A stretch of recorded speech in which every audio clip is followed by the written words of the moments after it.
Here's a quick review of adding, subtracting, multiplying, and dividing fractions. The first thing you need to remember is you need a common denominator to add or subtract fractions.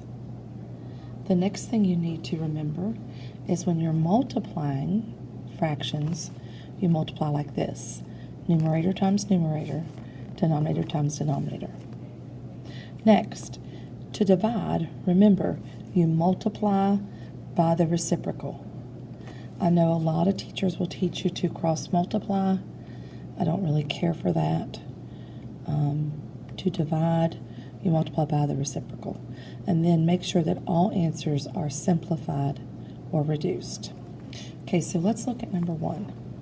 4/7 plus 2/7. I'm adding. Okay, to add, I need a common denominator. Do I have a common denominator here? Yes. My common denominator is 7. So I have 4/7 plus 2/7. That answer would be, try to write with my left hand, 6/7. And then, that doesn't look very good, I apologize. Then when you look at 6/7, will that reduce? Do 6 and 7 have a common factor? No, they do not, so the answer is 6/7. That's the answer to number 1. Okay, number 2, I have 1/3 plus 2/5. 1/3 plus 2/5. I need a common denominator. Do these have the same denominator? No, they do not. So I need the least common multiple of these two denominators. The multiples of 3 are 3, 6, 9, 12, 15, 18, 21. Multiples of 5 are 5, 10, 15, 20, 25, 30. So hopefully you heard 15. 15 is my common denominator. Please forgive me. I'm writing with my left hand. I don't have my camera stand with me. Okay, I want to rewrite 1/3 as an equivalent fraction with 15 as the denominator. What do I multiply 3 by to turn it into 15? Well, that would be 5. So I would have to multiply my numerator by 5 as well. So my new numerator is 5. And hopefully you can think, okay, 5/15 reduces to 1/3. Okay, so what do I multiply 5 by to turn it into 15? I multiply by 3. So I have to multiply my numerator by 3. 2 times 3 is 6. Now, I do have a common denominator. That common denominator is 15. And then 5/15 plus 6/15. 5 plus 6 is 11/15. That's the answer to number 2, 11/15. Let's look at number 3. -4/5 plus 5/6. First of all, I have a plus sign, so I'm adding. Do I have a common denominator? No, I do not. So my common denominator, let's think about multiples of 5. 5, 10, 15, 20, 25, 30, 35, 40. Multiples of 6. 6, 12, 18, 24, 30, 36, 42. So hopefully you heard 30 is the denominator that they would have in common.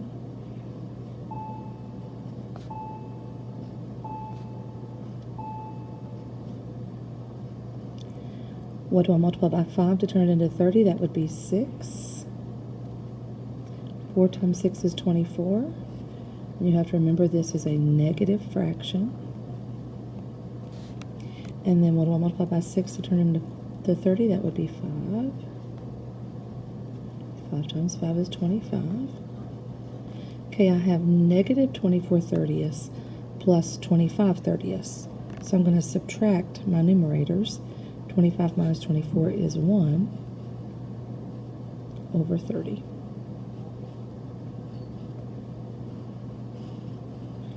That would be my answer. number 4. I have to move some things on my desk. Number 4, do I have a common denominator? No, I do not. So I'm trying to subtract these two fractions, and I need a common denominator. What will that denominator be? It will be 20.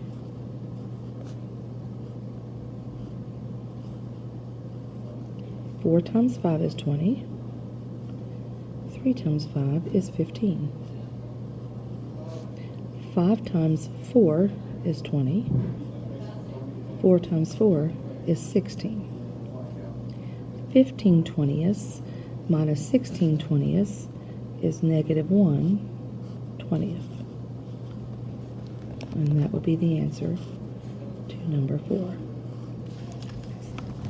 Number 5. 2/3 minus negative 1/6. That would be 2/3.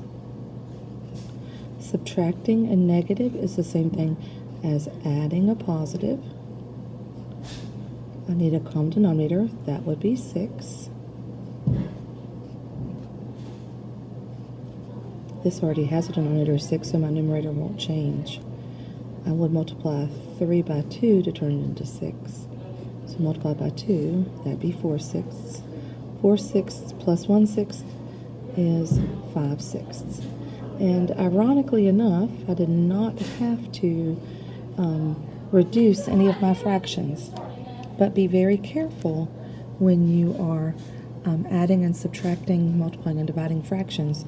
Make sure your final answer that's here, can't see it, that's here, make sure you don't have a common factor.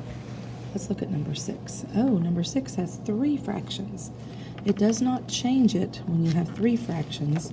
You will still need to find a common denominator. I'm adding the first 2 and then subtracting that answer from the third one.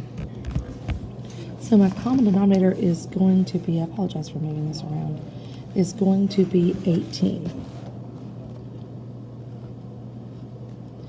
That already has a denominator of 18, so that'll stay 11. I'm going to rewrite these. 6 times 3 is 18, so I'll multiply that by 3. So 3/18. And then what do I need to multiply this by? That would be 6. 6 times 3 is 18. 2 times 6 is 12. Okay, I'm going to do these two together first because addition comes first. 11/18 plus 3/18 is 14/18. But I don't want to reduce that yet because I need a common denominator over here. So I'm going to leave that as 12/18. 14/18 minus 12/18 is going to be 2/18. Finally, I have one that needs reduced. I need to reduce that fraction. Both of those numbers are divisible by 2. 2 divided by 2 is 1.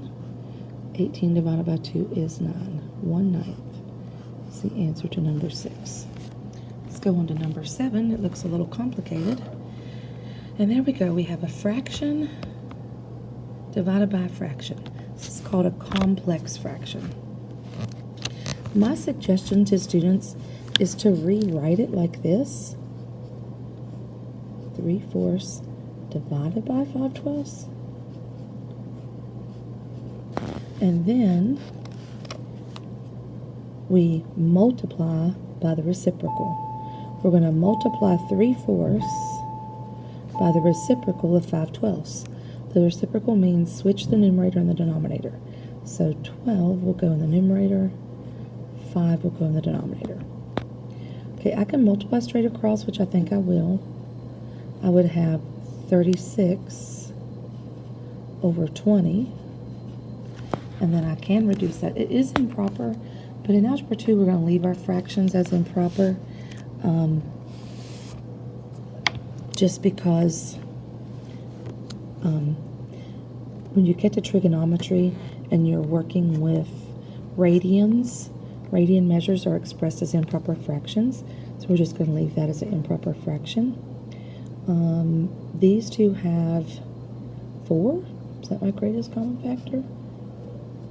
I think it is. 36 divided by 4 is 9. 20 divided by 4 is 5. Yes, 9/5 is my answer. Okay, so the second one, number 8, I'm going to have 1/2 divided by -1/3. That would be 1/2 times -3/1. 1 times 3 is 3. 2 times 1 is 2. A positive times a negative is a negative. So -3/2 is the answer to number 8. Number 9 is a little different because it actually says 7/11 divided by 22.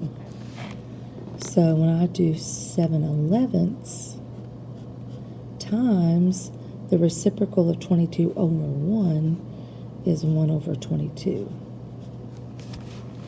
So I'm going to have 7 times 1 is 7.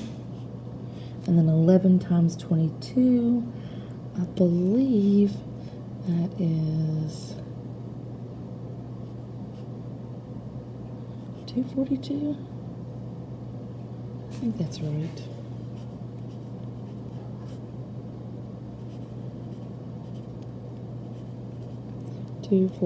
Yes.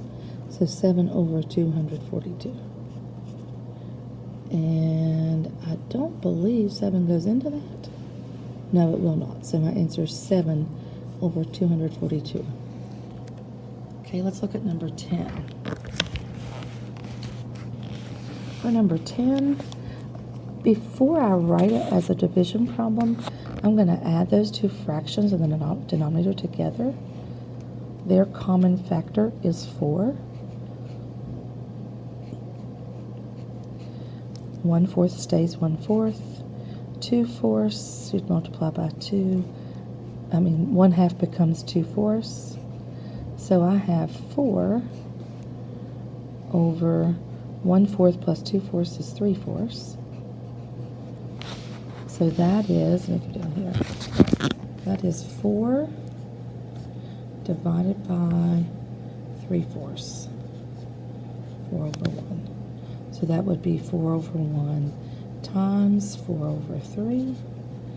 And that would be 16 over 3. That would be my answer. Okay, and my last one, I do believe. Nope, I have one more after that. So for this one, I'm going to have 5 over 10 is my common denominator. 5 times 2 is 10. 2 times 4 is 8. So 8/10. 5/10. So I actually have 5 divided by 3/10. 5 divided by 3/10 is 5 over 1 times 10 over 3, which is 50 over 3. I don't have room to do this one, so I'm just going to talk about it. What you're going to do is you're going to add these two fractions together. You'll get a fraction for an answer. Then you'll subtract these two fractions. You'll get a fraction for an answer. And then you'll have a problem that looks like number 7, where you have to divide the two fractions by multiplying by the reciprocal. Okay, I hope that helps with adding and subtracting fractions.